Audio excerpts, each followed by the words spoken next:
Cheers.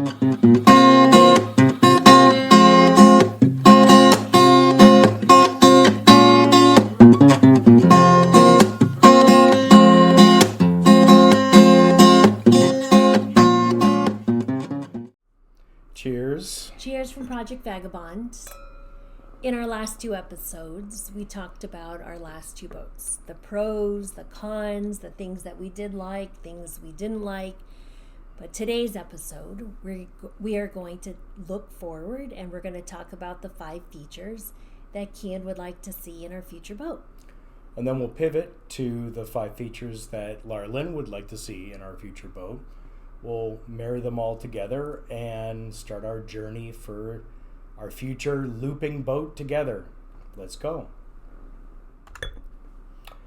All right, so the top 5 requirements for a new boat. We're organizing these between myself and Lara Lynn. This is my list we're going to start with.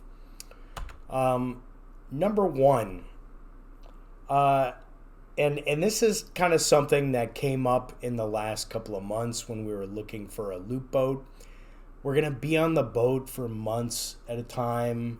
We're going to be living on the boat continuously.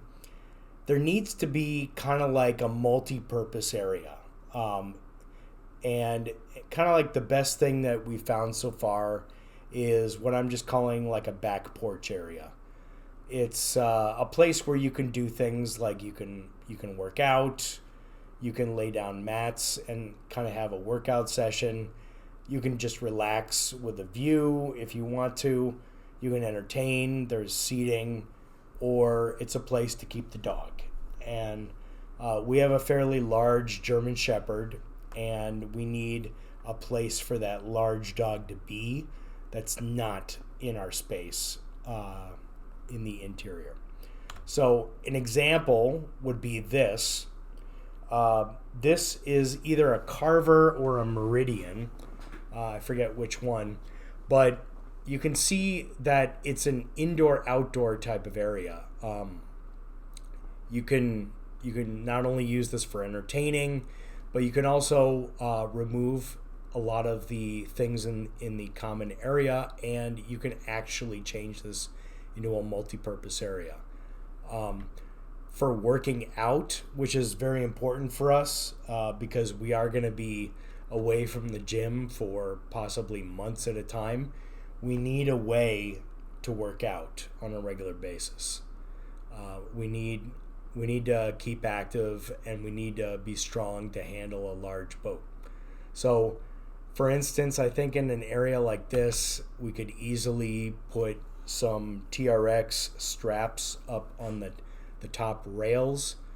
TRX is a nice, easy, stowable type of exercise equipment if you are on the go. On the right, you can see it's kind of modular free weights, and you can do almost anything with free weights. And so having 2 configurable, stowable free weights, I think is going to be super important. So again, taking an area like this and converting it for working out, I think very important. And then if we don't have a exterior area, an interior large salon area like this would do probably just as well. It just needs to be large enough where you can do other activities other than sitting on a couch. This is a Hatteras, I think. This view is within a Hatteras. But same concept here. Needs to be a big open area that you can convert for other types of things. So, all right. So, requirement number 2. It needs 2 engines. I've thought about single engines. I just don't love the idea of having less maneuverability than 2 engines. And I really don't love the idea of the engine failing and I have no other engines. So definitely 2 engines. Diesel. We've owned gas and diesel before, but diesel is way easier to maintain, and also more fuel efficient. And then this is kind of a surprise requirement, but this has kind of been built up over some of my research. I'm looking for engines that have between 3,000 and 5,000 hours of use. And you would probably ask the question, why? Why would you want engines with that many hours on them? Well, two reasons. One, most diesel engines, most people don't realize this, but most diesel engines will last between 8 and 20,000 hours. So if you get an engine that has 3,000, it seems like a lot. It seems like it might be a used up engine, but it's still got a good like 5 to 10K hours left on it.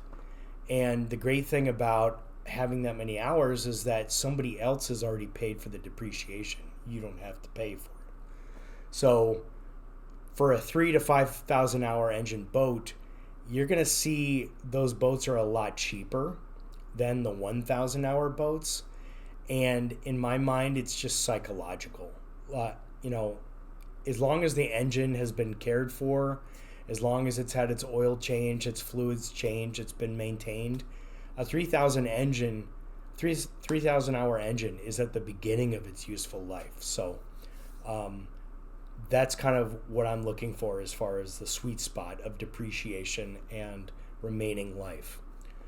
Also, as far as fuel efficiency, I want at least 1 gallon per mile at trawler hull speeds. If it's a diesel and it's a fairly, lightweight boat, 1 gallon per mile is kind of a minimum. So 2 gallons per mile at hull speed would be desirable. The last boat we had, it was 60 feet and it had 2 gallon per mile at hull speed. So I think if we're looking in the 45 to 50 range, we should also be able to find a 2 gallon per mile type of cruising efficiency. So number 3 is we need to have multiple desks and working spaces throughout the boat. Doesn't need to be a formal desk per se, but it just needs to be a workable space where you can put down a computer, you can put down a monitor, laptop, docking station, what have you. We're going to have at least a couple of adults working full-time and possibly even a teenager doing remote school all at the same time. So we can't be having people like working outside or working on the bed. There has to be some dedicated workspaces. And then the boat itself, I've been burnt by this with my last boat, but the boat needs to be very responsive, and typically this comes from the engines being fairly well powered, high horsepower, very good strong engines for the size of the boat. If your boat has underpowered engines, like we were talking about in our last episode with the Carver, that boat is not going to turn. It's not going to turn against the wind. It's not going to turn against the current. You're going to have to rev the throttle to get more out of your engines, and that's like a no-no. So I just need it to be very responsive when I flip it in idle either way. I need it to turn on a dime, and preferably bow and stern thrusters would be nice, but if it doesn't, I at least need to have 2 powerful engines that I can flip it. And then lastly, it needs good tankage. The boat should have at least 400 miles of range within its fuel tanks at trawler speed. I didn't put gallons in here because if you have a very fuel efficient boat, it doesn't really matter the size of the tank so much as long as you can get a certain amount of range out of the boat, and at least 50 gallons of holding tank capacity. We had a boat with 40-gallon holding tank, and we were pumping it out almost every week. I don't want to do that per se.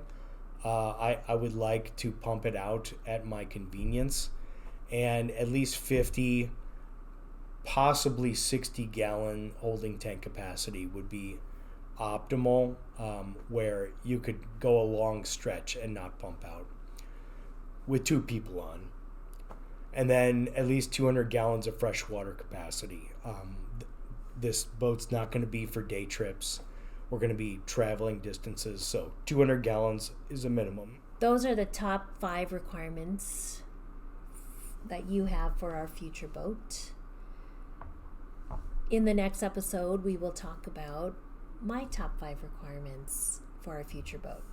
And then hopefully after that, we'll take you on a journey of us finding a boat that has all 10 requirements in it. I'm sure we're going to have to make some sacrifices if you have an engine that's 2,000 hours or 6,000 hours. Yeah. I think it's all good, but this is a good guideline to narrow our choices to get the right boat for our next adventure.